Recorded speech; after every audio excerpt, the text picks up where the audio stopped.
The Galactic Council Hall stretched wider than any human city, its ceiling a glittering dome of moving starlight that seemed alive. Seats spiraled up like towers, each occupied by the leaders of the galaxy's most powerful civilizations. Their eyes, unblinking and sharp, surveyed the hall with the weight of millennia behind them.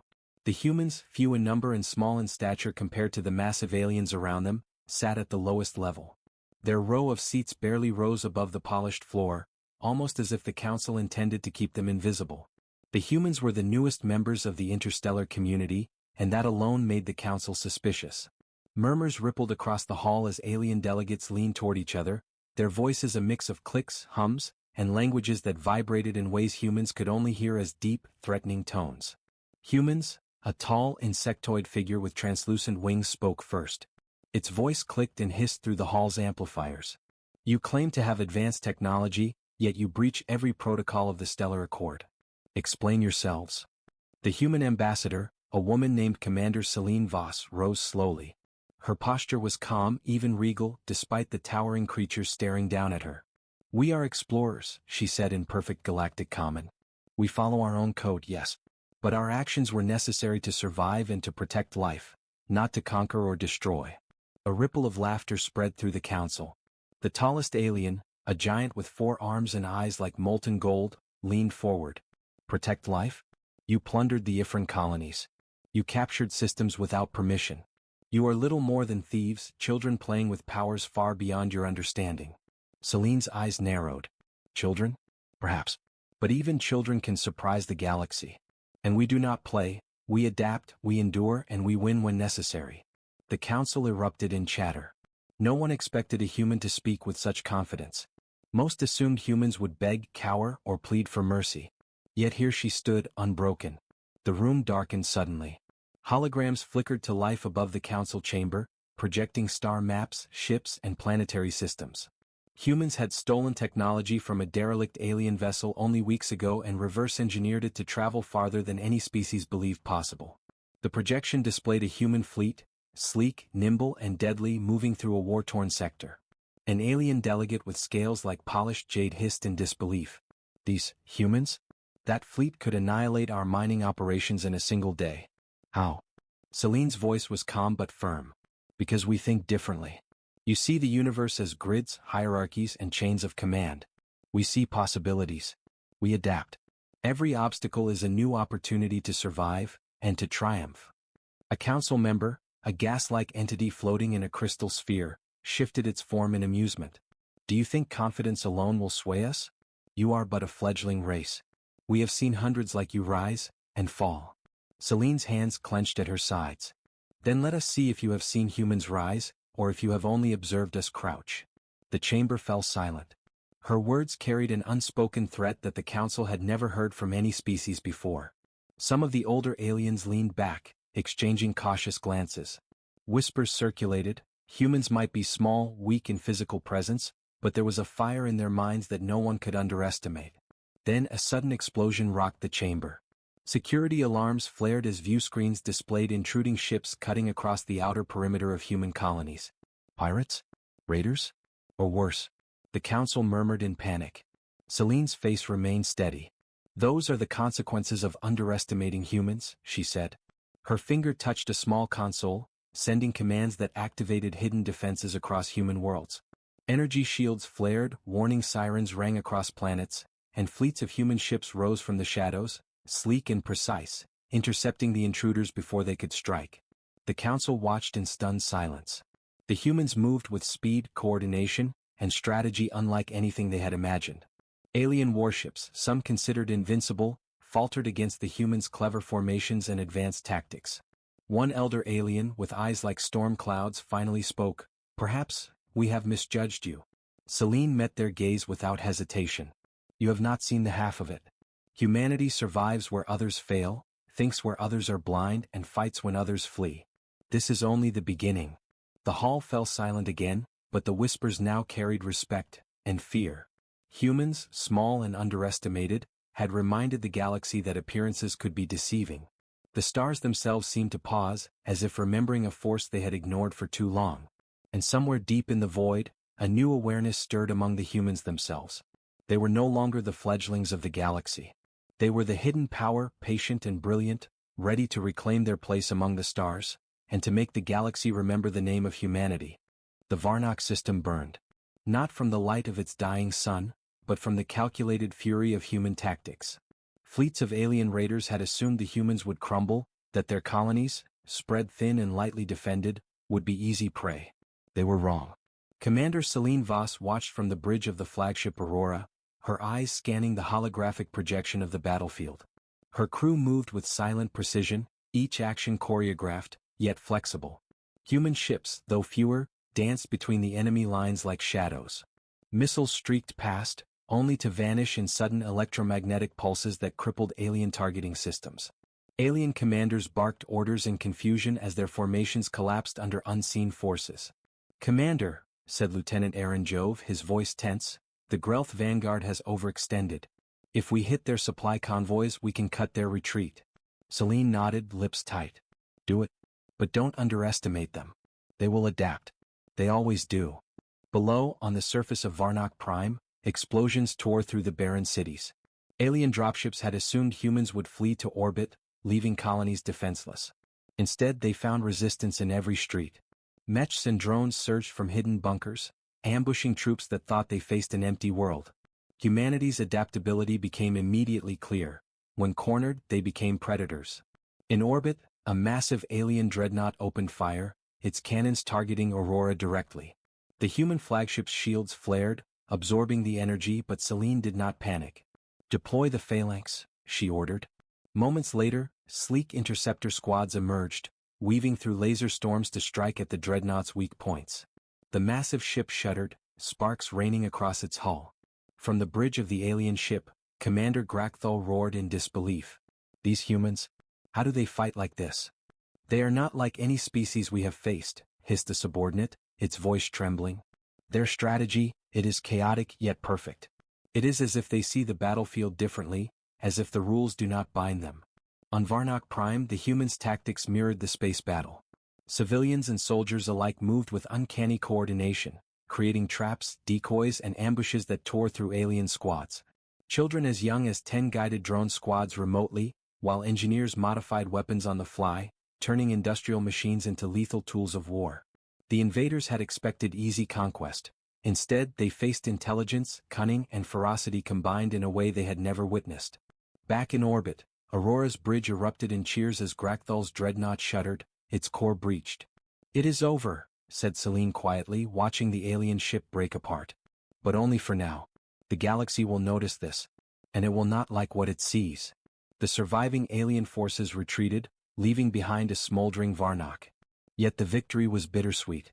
The cost to human colonies was high. Cities lay in ruins, countless lives lost. Celine walked the deck, staring at the stars, knowing this was only the first spark in a galaxy-wide storm. "Commander," Aaron said, approaching her, "the Council, they are no longer mocking us. Some of them are afraid. Even the older species are whispering." Celine allowed herself a faint smile. "Good. Let them fear us. But fear alone will not win wars. We must show them why humans endure, why humans dominate, without mercy when necessary." Meanwhile, hidden in the shadow of a distant star, an alien intelligence observed the battle with fascination. It recorded every tactic, every clever maneuver, every unexpected human counter. It had studied thousands of species, yet none had ever displayed such flexibility, such rapid innovation in warfare. Its sensors registered something terrifying. Humans do not think like other species. They evolve in real time, even mid-battle. On Varnock Prime, survivors gathered in the remnants of human cities. They cleaned weapons, salvaged what remained of their defenses, and began preparing for the next wave. They knew the galaxy would retaliate, that the Council would not forgive such defiance. But they were ready. Humanity thrived on adversity. It grew stronger when the odds were stacked against them. The Council reconvened in their crystal chambers. Alien leaders argued, their voices sharp and panicked. "They cannot be contained," shouted one. "They are small, yet their minds, their tactics, unthinkable." Another, older and wiser, with eyes like burning ice, countered, "Underestimating them was our first mistake. The humans are not merely clever. They are apex predators of strategy. They will adapt to anything, survive anything, and eventually they will strike back with a force we cannot comprehend. Celine, aboard Aurora, received encrypted transmissions from other human colonies. They reported sightings of alien fleets regrouping, scouting the outer systems. Humanity had time, barely, to consolidate, to learn, and to prepare for what would come next. In the dark expanse of space, a small voice, almost lost among the stars, whispered in the human fleet's communication channels. Let them come. Let the galaxy remember who humanity is. And in that moment, the humans of the Varnock system understood something vital. They were not just survivors. They were the galactic reckoning in waiting. The fires of Varnock lit the first spark of a war that would stretch across light years. The galaxy, arrogant and complacent, had assumed humanity was weak. It had been shown the first hint of the truth. Humans were patient, cunning, and unstoppable when cornered. And the stars themselves seemed to pause, holding their breath, as the humans prepared for the next act. A demonstration of intelligence, adaptability, and power that no species would ever forget. The Council reconvened in the crystalline chambers of Cypher Prime, a planet of shimmering minerals and endless light. From orbit, the planet appeared as a radiant jewel, its cities suspended like glass towers in the glow of twin suns. Yet inside, the atmosphere was tense, frigid, and sharp with fear. Every delegate knew the humans' victory at Varnock had shifted the balance of power. The galaxy had laughed at humanity, now it whispered of annihilation. At the head of the chamber sat the Elder Triumvirate, three beings of immense age and authority. One was made entirely of flowing plasma, its shape constantly shifting. The second was an armored, reptilian warlord whose scales were etched with the marks of countless wars. The third was an entity that seemed to exist partially in another dimension, its voice a chorus of overlapping tones. Humans, the plasma being began, its voice resonating in the minds of all present, you have defied the laws of the Stellar Accord, destroyed fleets, and humiliated our finest commanders. How do you justify your continued existence? Commander Celine Voss stood before the chamber once more, her presence small but unyielding. We do not seek to defy law for its own sake, she said calmly. We seek survival. And in doing so, we have reminded the galaxy that intelligence, adaptability, and courage are as powerful as fleets or armies. A murmur ran through the council. Humans had never spoken like this before. They had been expected to beg or capitulate. Instead, they challenged the galaxy with quiet authority. The reptilian warlord, Lord Crothel, leaned forward, his four eyes narrowing. Your fleet is small. Your technology crude by our standards. You are a minor species. How do you expect to challenge the might of the council? Celine's eyes flicked to a holomap projecting human colonies and fleet positions. Crude, she said. You call it crude because you do not understand it? We do not rely solely on raw power. We innovate. We anticipate. We exploit weaknesses others cannot see. What you call minor we call agile. And what you call crude we call evolution in motion. The chamber erupted into chaos. Delegates shouted over one another, accusing, threatening, plotting. The humans, small and few, were now at the center of an entire galaxy's scrutiny. Some factions advocated war, others negotiation, and a few whispered cautiously about forming alliances. Humans were no longer pawns, they were a force the galaxy could not ignore. From the shadows, the plasma elder spoke again. Very well, humans. The council will grant you a chance to prove yourselves, or fall. You are to attend the trial of systems, a test of governance, strategy, and diplomacy across contested star sectors. Fail and your species will be exiled, or destroyed. Succeed and you may keep your colonies and your fleet. The words hung heavy in the chamber. The trial of systems was legendary, centuries old, designed to weed out weaker species and expose cunning or deceit. No one had ever passed it on their first attempt. Celine's mind raced. The challenge was immense, but humans had never faced the impossible and backed down. We accept, she said. Her voice carried a confidence that surprised even her crew, watching remotely from orbit around Varnock. But know this, humanity does not bend. We do not yield. And we will survive, not by luck but by wit, strategy, and will. In the following weeks, the human fleet moved strategically through contested sectors. Their intelligence network, a combination of surveillance drones and covert operatives, infiltrated alien territories and gathered critical data. Diplomats established temporary alliances, feigning weakness while preparing to outmaneuver rivals at the crucial moment. Every human decision was calculated, every move designed to expose flaws in alien bureaucracy and arrogance. On the floating orbital station of Cypher Prime, Celine met with ambassadors from other species, some friendly, some openly hostile. A crystalline entity named Lysara hissed, "You dare negotiate for survival while your fleets burn our allies? You are reckless, foolish." Celine tilted her head, a faint smile crossing her face. "Foolish? Or calculating? We do not act recklessly. We act in ways the galaxy does not expect. That is why humans endure. That is why humans win." Meanwhile, spies within human ranks reported troubling intelligence. A secret faction of the Council was plotting to assassinate Celine during the trial's opening ceremonies, hoping to remove human leadership and crush morale. Humans prepared countermeasures, redirecting attention, planting false communications and positioning decoy ships. By the time the Council attempted their move, it had already failed, with the would-be assassins captured and revealed in full public view. A wave of whispers passed through the Council. The humans had not only survived an ambush, they had exposed it to their enemies, gaining both strategic and moral victory. Even the Elder Triumvirate exchanged wary glances. In the final briefing before the trial began, Celine addressed her fleet. "The galaxy believes it understands humans. It does not. We will move where others hesitate. We will strike where others falter. And we will show the Council that humanity is not a species to be mocked, but a force to be reckoned with. Prepare yourselves. The trial of systems begins tomorrow, and when we are finished, the galaxy will remember that humans do not yield, and that humans do not fail." As human ships slipped into hyperspace toward the contested systems, the stars themselves seemed to tremble. Alien fleets watched with growing apprehension. The whispers of doubt had become murmurs of fear. Across the galaxy, the first real question began to spread. Could humans actually succeed where no other species had? And in that moment, humanity's rise from underestimation to dominance was no longer a possibility. It was a galactic inevitability in the making. The trial of systems began under the twin suns of Eloria, a strategically neutral planet suspended in the center of a contested star cluster. The planet's surface gleamed like silver, its cities floating on magnetic fields and orbiting platforms connected by translucent bridges. From orbit, Eloria appeared peaceful, yet beneath the shimmering beauty lay a labyrinth of political tension, economic control, and hidden military assets. The Council's test was not just about survival, it was about mastery over complexity. Commander Celine Voss stood aboard the Aurora, overlooking the star map of the cluster. Multiple factions, each representing a Council species, controlled different systems. Some were overtly hostile, sending warships into contested sectors. Others employed subtle manipulation, issuing trade embargoes, intelligence leaks, and covert sabotage. Every sector was a trap, every negotiation a potential ambush.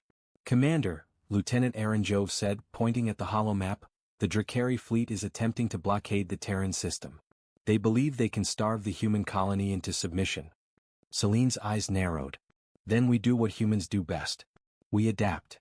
In a display of strategic brilliance, the humans dispatched a small decoy fleet along predictable routes.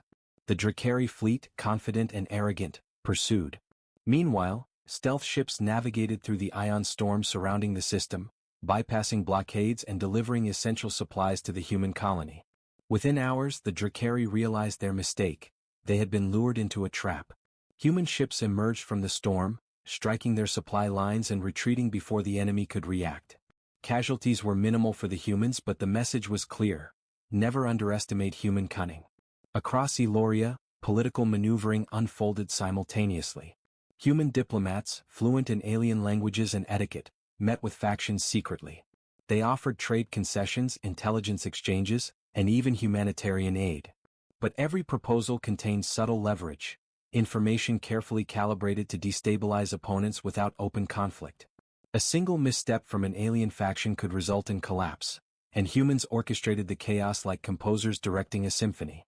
"Why do they think like this?" hissed Ambassador Crothel, the reptilian warlord, as he watched reports from the sector. "Their decisions. They anticipate our responses before we even make them." The gas-like entity Lysara, observing from a neighboring chamber, replied, "It is terrifying. They are not bound by fear, honor, or tradition. They act purely on logic, intuition, and adaptability. No species I have known can match them." But the trial was not purely political. Alien fleets launched strikes against human-held sectors, testing both military skill and crisis management. In one system, the humans faced overwhelming numbers. Dozens of dreadnoughts and carrier-class vessels against a fleet only a fraction their size. Most species would have fled, but the humans had already calculated multiple contingencies. Celine issued commands with calm precision. Deploy the Phantom Squadron. Activate electromagnetic curtains on Grid 4. Aaron, coordinate the planetary drones.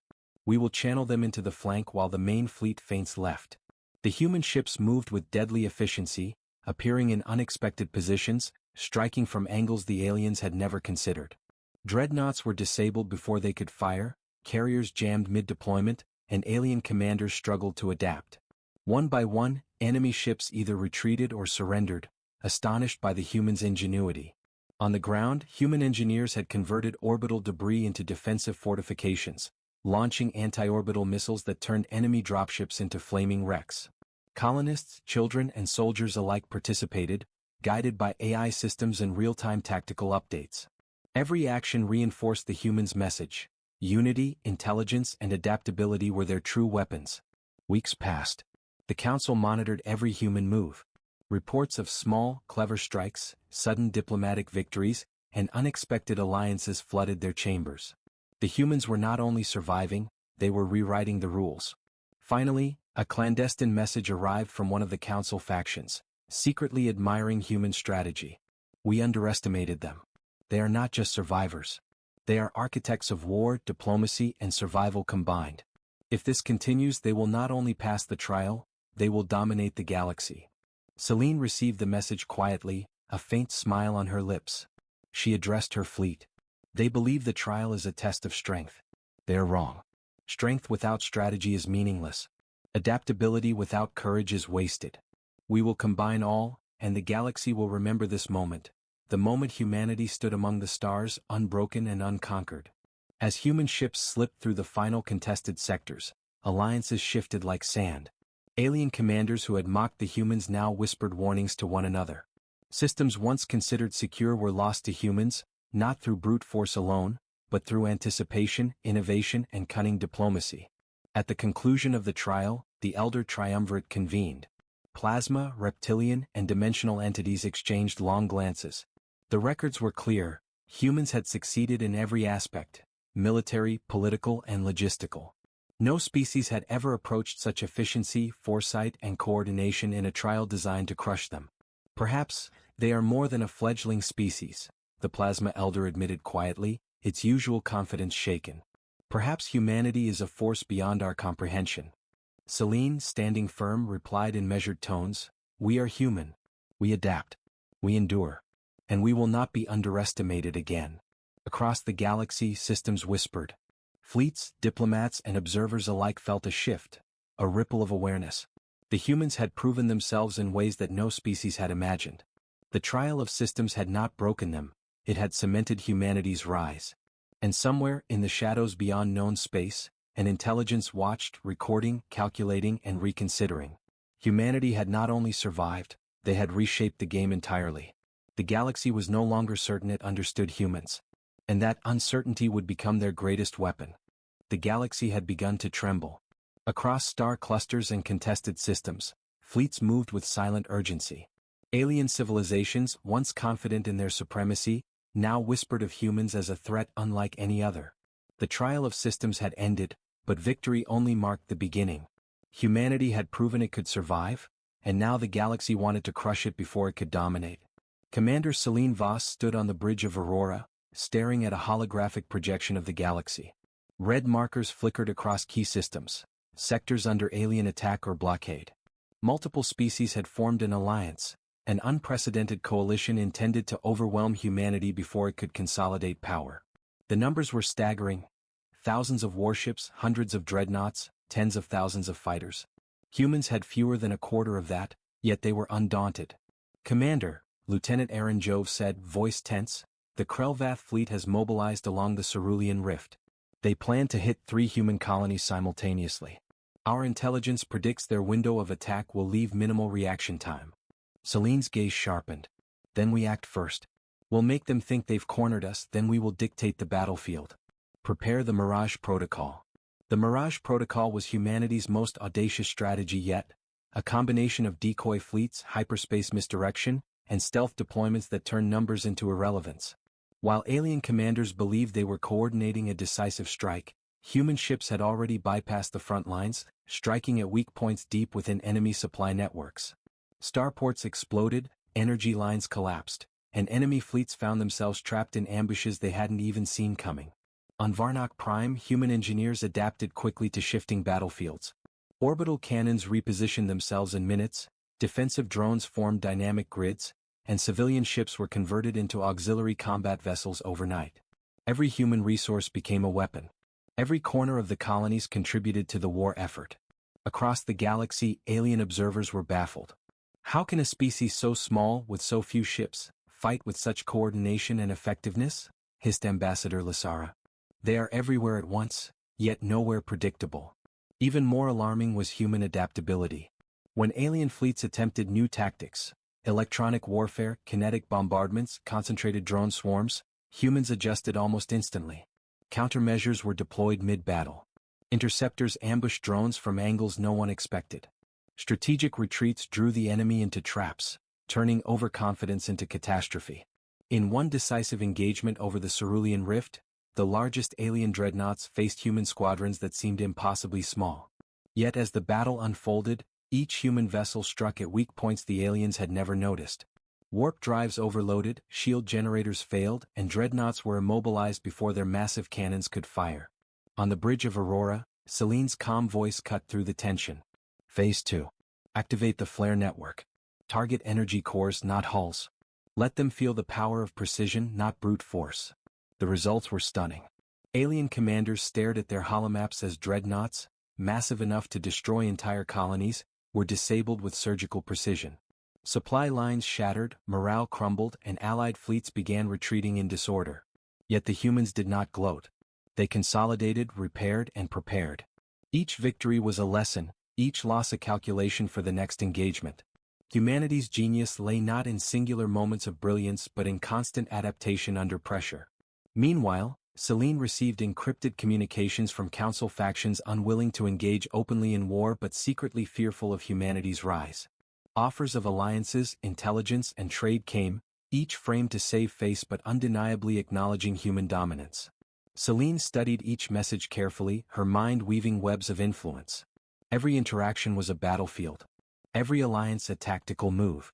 In the void beyond the war zone, a hidden alien intelligence, long observing humans, updated its predictions. The calculations, previously dismissed, now indicated a disturbing probability. If humans continued their trajectory, they could dominate the galaxy within a generation. For the first time, even the oldest, most powerful species began to plan contingencies not for conquest, but for survival. Celine, aware of the galaxy's growing apprehension, addressed her fleet. We fight not because we seek glory. We fight because humanity must endure. Every strike, every move, every decision is for survival and for the future of our species. Remember this, the galaxy underestimates us at its peril. We do not just survive, we shape the outcome of every war we face. The battle over the Cerulean Rift ended with a decisive human victory. The alien coalition suffered catastrophic losses, yet they had learned one undeniable truth. Humans were not only resilient, they were apex strategists, unstoppable even when outnumbered and terrifyingly unpredictable. As the dust settled and human ships repaired for the next engagement, Celine gazed into the stars. She knew the war was far from over. The galaxy would return with greater fury, more cunning strategies, and unimaginable weapons. But humanity had learned a vital lesson through fire. Strength was not in numbers alone, but in intelligence, adaptability, and unity. And as the stars themselves seemed to shimmer with anticipation, humans prepared for the next wave. The galaxy had witnessed only a fraction of their power. The day the stars remembered humanity was far from over, it was only beginning. The galaxy watched with growing dread. Human victories at the Cerulean Rift had shattered expectations, but now the Council demanded proof of humanity's ultimate power. Intelligence networks buzzed, fleets scouted, and spies whispered reports back to Cypher Prime. Every species in the galaxy feared that the humans' rise was more than tactical, it was existential. Commander Celine Voss stood aboard Aurora, orbiting Cerinthia, a gas giant whose moons were heavily fortified by alien forces. The Council had declared it a test. Humans were to secure the Cerinthian trade nexus, a vital hub for dozens of alien economies. Failure meant immediate sanctions and coordinated attacks across human systems. Success meant dominance over a critical sector of the galaxy. "Commander," Lieutenant Aaron Jove reported, "the Cerinthian fleet outnumbers us by almost 10 to 1. Dreadnoughts, carriers, orbital defense stations, all ready to engage." Celine's gaze was steady. "Numbers mean nothing if we control the battlefield. Prepare the Eclipse maneuver. It's time the galaxy saw humanity at its apex." The Eclipse maneuver was humanity's most ambitious strategy yet, a blend of deception, engineering, and battlefield psychology. While the alien fleet believed they controlled the orbital approaches, human ships deployed hidden microfleets through gravitational slingshots, magnetic tunnels, and hyperspace gaps invisible to conventional sensors. Simultaneously, humans on the moons activated orbital defenses rigged with improvised weapons, combining energy cannons, plasma turrets, and autonomous drones into a perfect symphony of destruction. When the alien fleet advanced, the first wave of human decoys engaged, drawing attention and fire.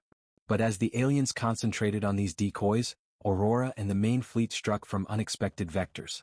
Shields flared, dreadnoughts erupted in fire, and carriers lost entire fighter squadrons before they could launch. From the command bridge, Celine observed with calm precision. Phase 2. Synchronize lunar bombardment with fleet incursion. Let them realize too late that every escape route, every fallback is a trap. Below on the moons, human engineers executed impossible calculations in real time, redirecting energy flows and adjusting targeting for maximum effect. Each strike was surgical, turning overwhelming numbers into a chaotic spectacle for the aliens. Entire squadrons vanished in seconds, caught in micro-ambushes that seemed impossible to predict. In orbit, alien commanders panicked. "They are everywhere. They strike where we do not expect," yelled Admiral Crothall, his claws trembling. "Their ships, their weapons, their minds, this is not mere warfare." Celine allowed herself a faint smile. "This is humanity," she said softly, addressing her crew. "This is what we become when cornered, when challenged, when underestimated. The galaxy has not yet seen our full measure." As the Eclipse maneuver unfolded, the aliens' fleet collapsed. Supply chains severed, reinforcements trapped in gravitational anomalies, and orbital stations destroyed in coordinated strikes. By the time the dust settled, the Cerinthian trade nexus was under human control. Not through sheer numbers or overwhelming firepower, but through ingenuity, adaptability, and flawless execution. Back on Zephyr Prime, the Council watched in horror. Plasma, reptilian, and dimensional elders exchanged glances that spoke volumes. "Impossible," hissed the Plasma Elder. "No species should achieve such coordination, such foresight." "It is as if they think on every level simultaneously," muttered Lysara. "Strategy, engineering, diplomacy, humans integrate all facets of conflict seamlessly. We underestimated them entirely." News of the victory rippled across the galaxy.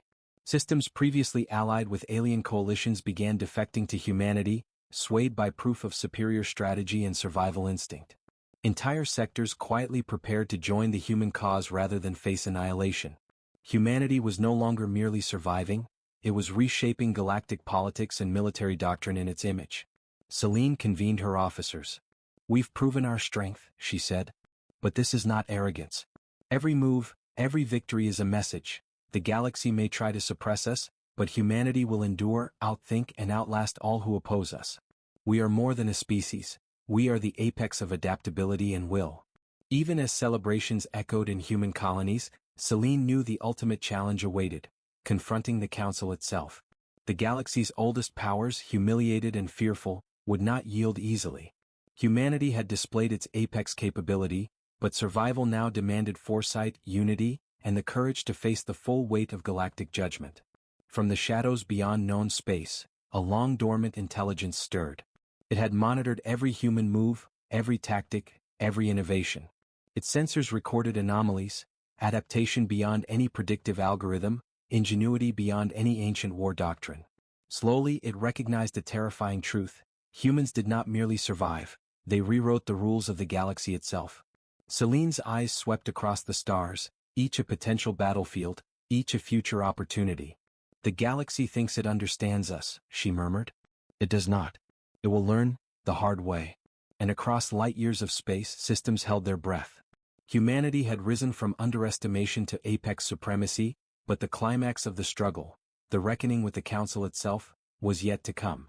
The galaxy had remembered humans, but it had yet to see their final, defining act. The day the stars truly remembered humanity was near. The Galactic Council Hall on Cypher Prime had never been so silent. The air was thick with tension, a tangible mixture of fear, awe, and reluctant respect. Delegates from dozens of civilizations filled the towering seats, their forms grand and alien, yet none moved confidently. Humanity, once seated at the lowest level as if invisible, now stood at the center of the chamber. Commander Celine Voss, flanked by her senior officers, exuded calm authority. The Elder Triumvirate convened at the high dais. Plasma, reptilian, and dimensional elders looked down at the humans, their expressions unreadable. This was the moment of reckoning, the culmination of decades of doubt, mockery, and underestimation. Humans, the Plasma Elder began, its voice reverberating through the chamber, you have survived the trial of systems, outmaneuvered fleets 10 times your size, and claimed entire sectors through ingenuity and courage. Your accomplishments are unprecedented. Explain why you should not be removed from the Galactic Registry for defiance of the Council. Celine stepped forward. Her voice was calm, yet carried the weight of countless battles.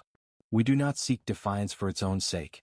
We seek existence, survival, and the opportunity to contribute to the galaxy. Yet if the Council measures a species by intelligence, adaptability, and courage, then humanity has proven itself worthy. A ripple passed through the hall. Alien delegates whispered among themselves. Even those who had opposed humanity now glanced with apprehension, realizing that the humans' victories were not isolated, they were a pattern of apex capability.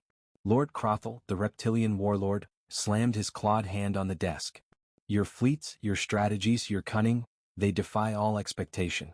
How can a species so small achieve such dominance? Celine's eyes met his.